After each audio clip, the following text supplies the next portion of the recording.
Now, yesterday, the Election Commission announced the much-awaited poll dates for 5 states that will be facing the electoral challenge coming ahead. But it's the opposition parties namely the parties which are Congress and SP, BSP. You have other allied parties that have cobbled together an alliance crying foul over the Election Commission, claiming that the budget, which is set to be presented on February 1st, this time round, it's been preponed, which has resulted in a conflict of interest, because it's time that Election Commission code will be violated. As per the EC code, no fresh SOPs can be announced. But here's the government's defense. Presenting the budget is an annual exercise. Some parties which lead protests are those which have also expressed concerns over demonetization. Interim budget was presented even before 2014 polls. So the budget will be presented on February 1st. The Congress will lead a delegation of the TMC, the SP, BSP, JDU, RJD and other opposition parties to the Election Commission at 11 a.m. today. Now, let's take a look at what's the entire controversy. So let's take you through if there's been any past precedent where the budget exercise has been postponed because of the assembly polls. Well, budget to have vote on account only in Lok Sabha polls. So if it's a Lok Sabha poll around the corner, the previous government gives a vote on account just for the expenses during an interim period, after which the new government presents a budget. SOPs not specified to poll-bound states.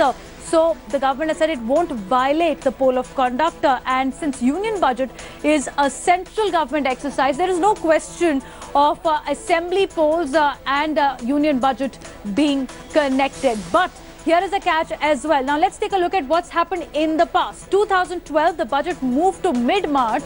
It was a call taken by then Finance Minister Pranab Mukherjee because of the UP polls. 2014, as I said, Lok Sabha polls, you had a vote on account that was presented. So it has happened in the past. You've had in the UP assembly polls, Pranab Mukherjee, who had postponed the budget exercise by 2 months. Here are some reactions that we're getting this morning, as the entire fight is now with the Election Commission, which could take note of the situation.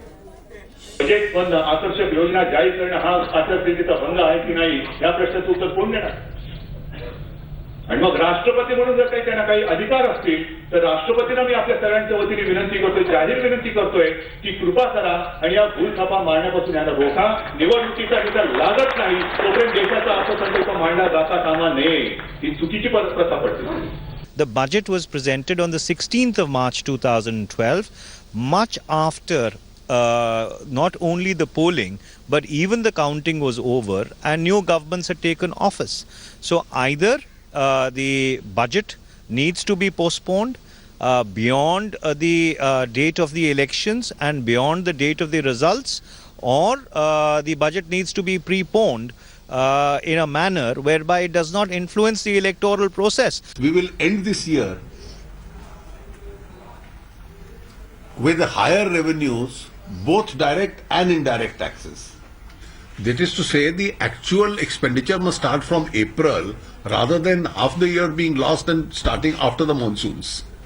That is the whole object of this exercise, and we stand by that exercise.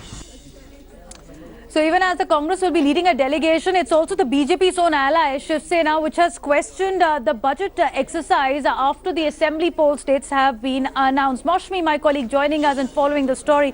Now, Maushmi, what are the options? Because the government has said we will present the budget on February 1st. So what are the options before the Election Commission right now?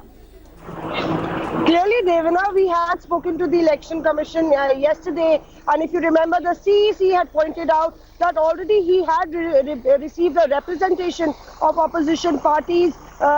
They had written to the Election Commission during the winter session, and thereafter the Samajwadi Party had actually raked up the issue and knocked the EC's door. So we do believe the Election Commission would be looking at all the representations, but at the same time it has very limited powers as far as making a discretion on this matter is concerned. The union government has already stated that it is a center issue and it is the prerogative of the union government to announce the budget. Now the question really is that often the budget is being used has been used by successive governments as a populist budget to influence the masses, and that's where the entire controversy is, because the moral code of conduct is in place the election code of conduct is in place, and the election commission has the powers to actually direct governments or political parties if they see that the model code of conduct is violated.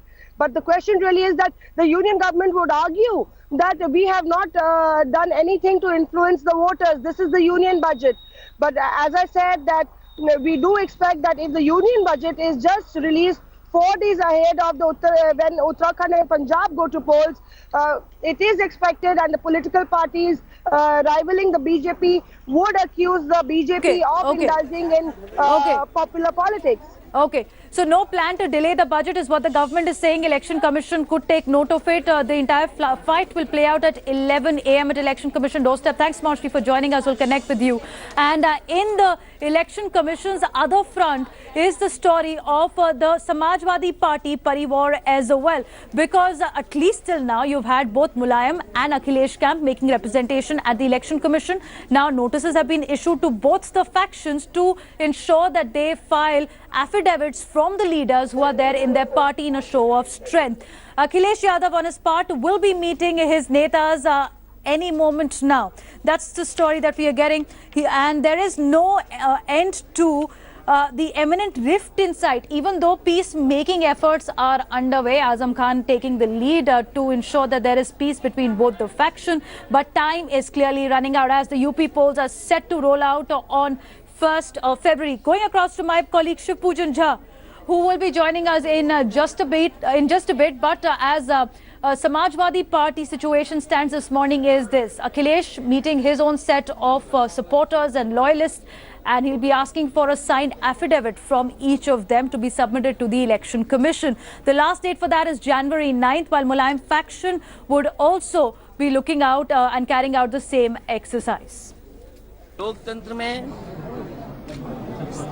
Netaji ने मुझे मौका दिया, उन्हीं के आशीर्वाद से हम लोगों ने इतना काम किया है और जमीन पर उतार कर दिखाया। लोगों को भरोसा है इस बात का। काम और नेताजी का आशीर्वाद दोनों इस प्रदेश में परिवर्तन लाएंगे। Shiv Pujan Jha joining us. Shiv Pujan, we're getting reports that now Akhilesh's meeting has started with his party MLAs and MLCs. What's the show of strength that you see at this meeting? Well, on 31st of December itself, we had seen the show of strength by Akhilesh Yadav, and then yet again on 1st of January, we had seen how apparently most of the party versus most of the MLAs, they had preferred to side with Akhilesh Yadav. Today, yet again, the meeting has started around 10, and a beeline of people, they have started gathering at the residence of Akhilesh Yadav. We are told apparently that lots of people, they are giving in writing to Akhilesh Yadav that they pledged their support to Akhilesh. Remember that Akhilesh has already declared a list of 235 candidates, so he has left the scope for alliance with the Congress party. Now, how it pans out in the days to come, that but as of now, people are seen to be pledging in large numbers. So definitely in the number game, it appears that Akhilesh is having an edge over the camp of Mulayam Yadav and Shipal Yadav. Pujan, thanks for joining us with those details.